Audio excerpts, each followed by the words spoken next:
In tonight's Imperial Business Insights series, Chair of the Carbon Trust, James Smith, is joining us to talk about the future of low carbon energy in the UK. I'm joined by James and Professor Richard Green, Professor of Sustainable Energy Business here at Imperial College Business School. James, the Carbon Trust works with several large multinational businesses to help them capture opportunities in the move to a low carbon economy. What are the most effective tools you use to enable them to do this? It's a very big question because there are lots and lots of things we do for big companies who are trying to tackle climate change.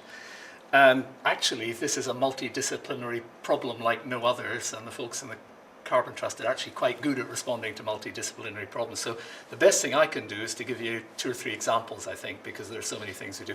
But one of them is technology, and that's so important.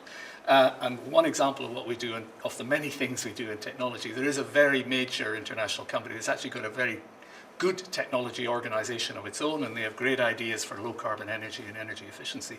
But they recognize, big though they are, they think in a certain way, and they're concerned that there might be things they're not thinking about or missing, or other things going on elsewhere that they don't see. So they hire us to help to complete the picture for them. You know, we're in a different place, thinking of things in a different way, so we can come along with ideas that they may not have thought of, or opportunities they might not have seen, or competitors they hadn't thought of, or things that are complementary to what they're trying to do. So that's a good example of where we're able to be complementary to a company's own activities in the technology sphere.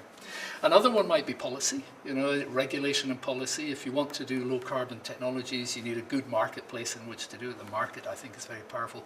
So advising companies on the best ideas about regulation, the best ideas of things like carbon pricing, so that they can bring those ideas into discussions with regulators. We can advise on that as well. And the third one, just to give you another example, is what I call sustainable supply chains.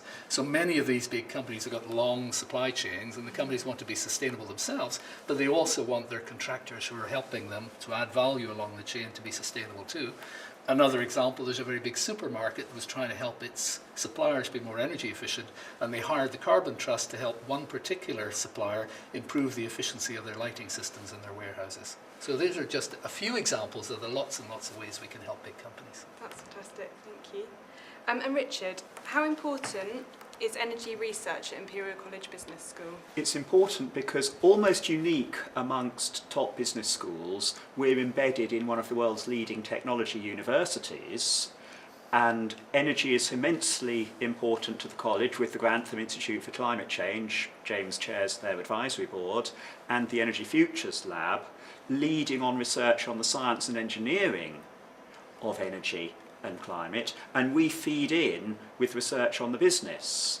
So James talks about the policies that work for companies. We look at how companies respond to the policies, what seems to work, what doesn't, and then we can feed in those insights to other businesses and to the government and to bodies like the Carbon Trust.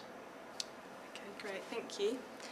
James, how realistic is the target to decarbonise the UK by a factor of 10 by 2050? I think I said in the synopsis of my talk that we need to decarbonise our energy system by a factor of 10. And that might seem a monumental task, and actually it is a monumental task.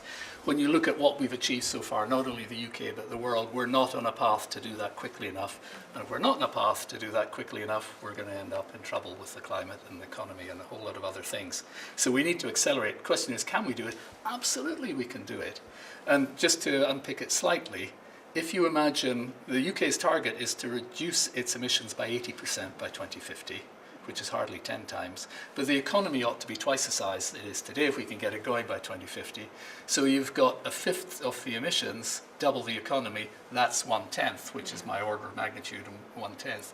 It's monumental, but there's an organisation called the Energy Technologies Institute, which is a partnership between government and some big companies, and they run a model starting now and going to the future. How do we find a pathway? What are the technologies? Can we do it at reasonable cost?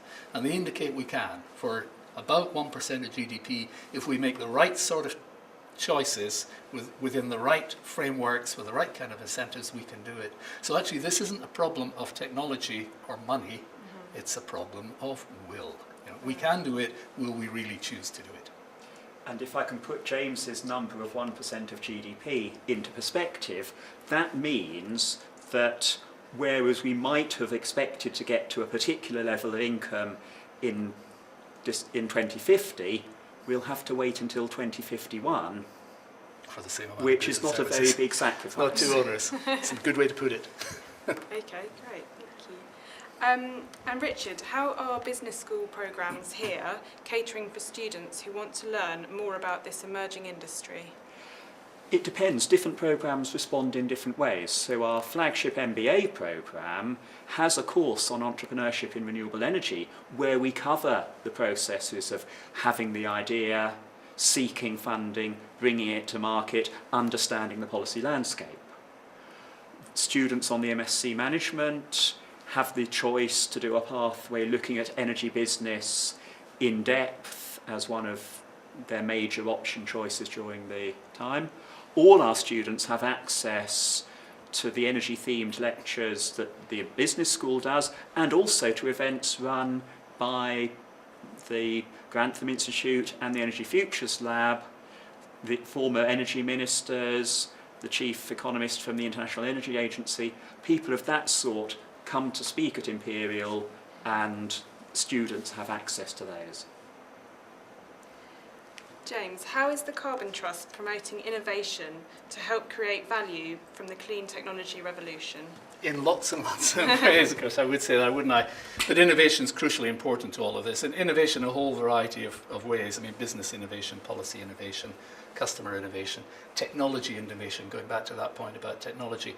And let me give you an example of one that I think plays to the Carbon Trust strength, because the Carbon Trust isn't an energy producer itself, it's not a big technology organisation itself, but it can help companies.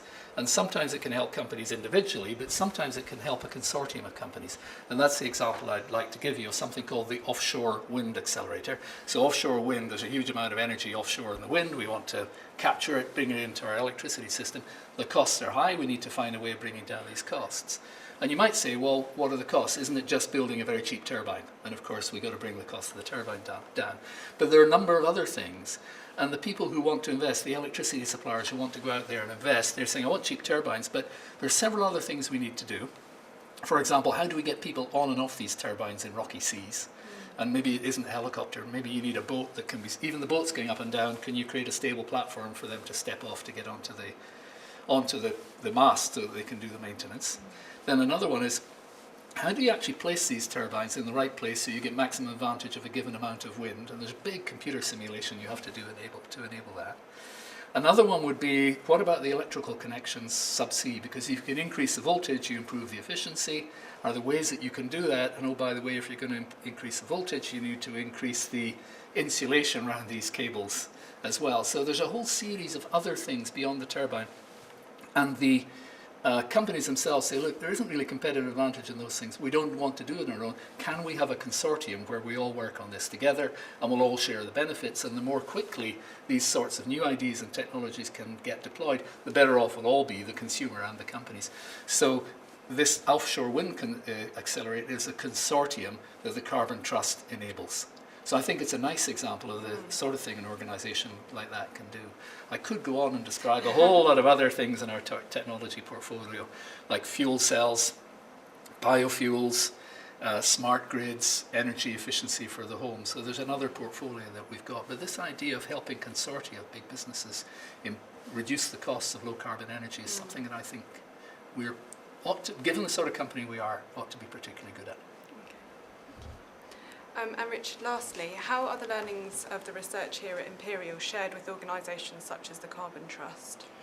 We put a lot of emphasis on asking organisations like the Carbon Trust to serve on advisory boards for research projects. Sometimes we actually use our expertise for commissioned research, and so colleagues elsewhere in the college, not in the business school, did a large report for the Carbon Trust a couple of years ago on what is the role for energy storage, and found that that could play a major part in helping to deal with the fluctuations in wind energy and solar power by the 2030s, and that has then led on to further research projects supported by the research councils And by working through advisory boards or just going out to companies and organisations saying, have you heard what we've been doing recently? We think this would be of interest to you. Hopefully we can have some impact for our research. Thank you both very much. Thank you.